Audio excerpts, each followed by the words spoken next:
అంటున్నారు.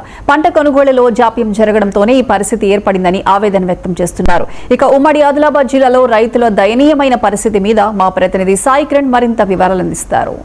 ఉమ్మడి ఆదిలాబాద్ జిల్లాలో రైతుల పరిస్థితి అగమ్య గోచరంగా మారింది. ఒకవైపు అగ్ని ప్రమాదాలు, ఒకవైపు మరోవైపు అకాల వర్షాలు ఇటు రైతులకు తీరని నష్టాన్ని మిగులుస్తున్నాయి. ప్రధానంగా మొక్కజొన్న, జొన్న, వరి పంటలు పూర్తిగా ఇటు చేతికొచ్చి అమ్మడానికి వచ్చిన తర్వాత కల్లాలో కావచ్చు, కొనుగోలు కేంద్రాల్లో కావచ్చు, అకాల వర్షాలతో నానిపోయిన పంట ఇటు రైతులు తీవ్ర అవస్థలు పడుతున్నారు. వర్షం నుండి తమ పంటలను కాపాడుకోవడానికి ఇటు తీవ్ర అవస్థలు పడుతున్నారు, నానా అవస్థలు పడుతూ వస్తున్నారు. దీనికి సంబంధించి ఇటు పూర్తిగా అకాల వర్షాలు, అనుకోకుండా ఒక్కసారిగా వచ్చేస్తున్న వర్షాల నుండి తమ పంటలను కాపాడుకోవడానికి ఇటు టార్పాలిన్ కవర్లను కప్పుకోవడానికి ఇటు కింద మీద పడుతున్న పరిస్థితి. నిన్న కడెం మండలంలో అంబర్పేట గ్రామంలో కూడా ఏదైతే పంట ఉందో వాటిని కాపాడుకోవడానికి టార్పాలిన్ కవర్లను కప్పేందుకు వెళ్తూ ఇటు ప్రమాదానికి గురై ఒక రైతు కూడా తీవ్రంగా గాయాలైన పరిస్థితి. ఇది ప్రస్తుతం ఇక్కడ పూర్తిగా పంటలను కాపాడుకోవడానికి రైతులు అవస్థలు పడుతున్న పరిస్థితి. ప్రధానంగా పంట చేతికొచ్చి నెల కావస్తున్నా కూడా ఇటు పంటను కొనుగోలు వెంటనే చేయకపోవడంతో ఈ పంట కొనుగోలుకు సంబంధించి జాప్యం జరిగింది. దీనివల్లనే అకాల వర్షంతో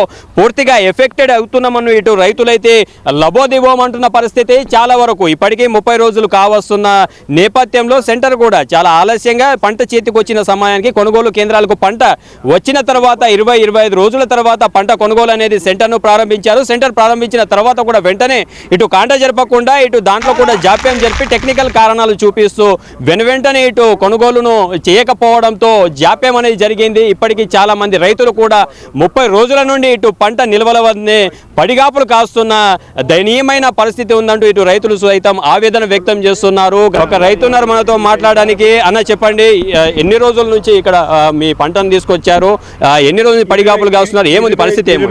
20 రోజుల నుంచి మా పొలం వచ్చాము. ఈయన కాలం మీద ఉన్నది, ఆ కాలం మీద ఉన్న కాంట కూడా ఏం చెక్ చేయలేదు. ఇంకా ఇవాళ కూడా ఇంకా లోడ్ కూడా కాలేదు. ఈ మన కాంట అయినది వడ్లు, ఆ వడ్లు ఇంకా లేపలేదు. ఇప్పుడు ఇవాళ లారొచ్చింది. కాంట అవుతుందో మన ఇప్పుడు లోడ్ అవుతుందో కాదో అది కూడా మన అమలు కూడా లేరు. ఆ 2 కాంటలు. పంట ఎంత ఉంది, ఎన్ని రోజులు అయితే మీరు ఇక్కడ వచ్చి? అధికారులు ఏం చెప్తున్నారు? 20 రోజులు అధికారులు వస్తుండ్రు, పోతుండ్రు, చెప్తుండ్రు. ఇంతవరకు కూడా ఏం ఒక లోడ్ కూడా తీసుకపోలేదు. మీరు చెప్పండి అన్న, ఎన్ని రోజుల నుంచి ఇక్కడ ఉన్నారు మీరు? 6 రోజుల నుంచి పోసిన ఇక్కడ పోసిన తర్వాత కూడా వాళ్ళ అచ్చుడు చూసుడు ఏమీ లేదు. వాళ్ళు ఏంది ఈ నిన్న వర్షం కొట్టినది ఒక 2 క్వింటల చిల్లర, ఇంకా 2 క్వింటల ఎక్కువ అవుతుంది. అక్కడ అందరు రైతులు చూసిండు. ఆ వరద కొట్టుకొని పోతే అధికారులు కూడా అక్కడికి వచ్చి చూడలేదు. ఇప్పటి వరకు కూడా పొద్దున 4 గంటలకు వచ్చి అవన్నీ ఎత్తుపోయేది. అవన్నీ ఎట్లా పోయినాయి, అట్లా కొన్ని ఒక 2 క్వింటల దాకా జామ వేసి ఆ వడ్లు కూడా ఉన్నాయి, కర్ర వడ్లు అక్కడ చూడండి. అవి తీసుకొచ్చి పోసుకున్నా వాళ్ళు కూడా ఇప్పుడు 11 దాటింది. ఇంతవరకు కూడా ఏ అధికారి కూడా రాలేరు. రాత్రిపూట వాళ్ళు ఏం మాట్లాడుకున్నారు, సాయంత్రం పూట ఎక్కడ పోయినా కోవాలన్నా మాట్లాడుకుంటున్నారు అధికారులు. అది మాట్లాడుకున్నాడు. ఈ అమరాలు వాళ్ళేమో గొడవలు పెట్టుకొని 10 రోజుల నుంచి స్టార్ట్ అయింది. ఇక్కడ వచ్చి ఒక లోడ్ పోయింది నిన్న స్టార్ట్ అయింది. జరగడానికి కారణం ఏమని చెప్తున్నారు అధికారులు? అది పీవీ మేడం గారికి ఫోన్ చేస్తే రైతుతో మాట్లాడడానికి అసహించుకుంటుంది ఆమె. రైతు అంటే మట్టి తలుగుతుంది, ఆమెకి దుమ్ము తలుగుతుందో తెలియదు. కానీ నేను ఫోన్ చేసిన నెంబర్ తీసుకొని మా ఊర్లో తీసుకొని నాకు నష్టం జరిగింది మేడం, ఇంతవరకు ఎవరు రాలేరని చెప్తే నేను మాట్లాడితే అసహ్యం అవుతుంది ఆమెకు. మేడం మట్టి అంటూ కూడా కావచ్చు రైతు మాట్లాడితే ఆమెకు.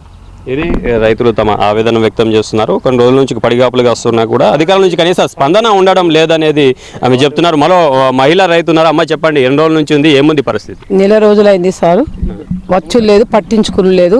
వాళ్ళు అమాలోళ్ళు కూడా సరి అయినట్టు వాళ్ళు ఇది అనుకుంటా కూడా పెడతలేరు. పెట్టినవి కూడా లేదు, ఒక్క లారీ కూడా పోలేదు. జాగ సరిపోక ఎక్కడ పడితే అక్కడ పోసుకుంటే నాని ఒర్రెలు అయిపోతుంటే అందుకెళ్ళి అంచెలతోని దేవుకుంటా మళ్ళీ జారిగుళ్ళల్లో పోసుకొని బట్టలలో పోసుకుంటున్నాం. అడ్లను నేర్పడానికి మాకు నానా బాధలు అవుతుంది. దయచేసి మీరు అందరూ కూడా మా రైతు గురించి ఆలోచించండి. మాకు చాలా కష్టపడుతున్నాం మేము.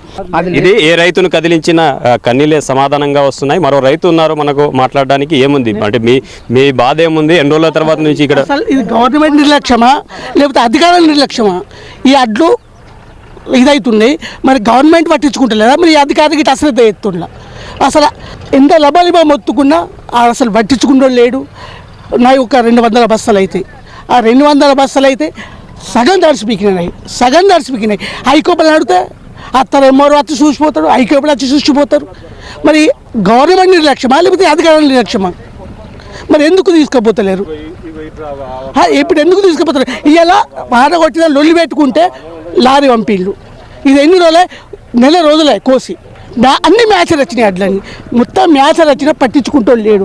ఆఫీసర్లు పట్టించుకోరు, అధికారులు పట్టించుకోరు, గవర్నమెంట్ పట్టించుకోరు. మరి మేము పండించుడా, మరి మందు చచ్చుడా? ఏంది గవర్నమెంట్ ఏంది, ఈ అధికారులు ఏంది? అధికారులు ఇట్లా ఇంటారు, ఇట్లా ఇడ్చి పెడతారు, ఇట్లా ఇంటారు, ఇట్లా ఇడ్చి పెడతారు. మీరు చెప్పండి, ఎన్ని రోజులు అవుతుంది మీ పంటను తీసుకోవచ్చి? 20 రోజులు అవుతుంది సార్ వడ్లు కోసేసి. మాకున్నది ఒక అర్ధెకరమే, తెచ్చింది ఒక 25-30 సంచులు అవుతాయి. ఆ 30 సంచులకు సార్ మొన్న 20 రోజుల నుంచి తనలాడితే మొన్న మేచర్ వచ్చింది. ఆ మేచర్ వచ్చినా కానీ జోకోకుండా మీరు నిర్లక్ష్యం చేసినాక మొన్న వర్షానికి అంత బురద అయిపోయినాయి. ఇది మొత్తంగా ఇక్కడ ఉన్న పరిస్థితి. ప్రస్తుతం మనం దస్తూరాబాద్ మండల కేంద్రంలో ఉన్న కొనుగోలు కేంద్రం వద్ద ఉన్నాము. పూర్తిగా నిన్న వచ్చిన వర్షానికి ఇక్కడ ఉన్న అన్ని పంట నిల్వలు కూడా పూర్తిగా నానిపోయిన పరిస్థితి. ఇటు వరదతో సహా ప్రవహించుకుంటూ పోతే వాటిని ఎత్తి పోసుకున్నామని ఇటు రైతులు ఆవేదన వ్యక్తం చేస్తున్నారు. పరిస్థితి ఏర్పడడానికి పంట కొనుగోలు జాప్యం జరగడం అనేది ప్రధాన కారణంగా ఉంటుందని, పంటను వెనువెంటనే కొనుగోలు చేసి ఇక్కడ ఖాళీ చేయాలని, దాంతో వెనువెంటనే కొనుగోలు పూర్తయ్యే అవకాశం ఉండడంతో అకాల వర్షాల బారిన పడకుండా తాము కాపాడగలుగుతా అని ఇటు ప్రభుత్వాన్ని కోరుతున్న పరిస్థితి. కెమెరా పర్సన్ కిరణ్తో సాయి కిరణ్, 99 టీవీ, నిర్మల్ జిల్లా నుండి.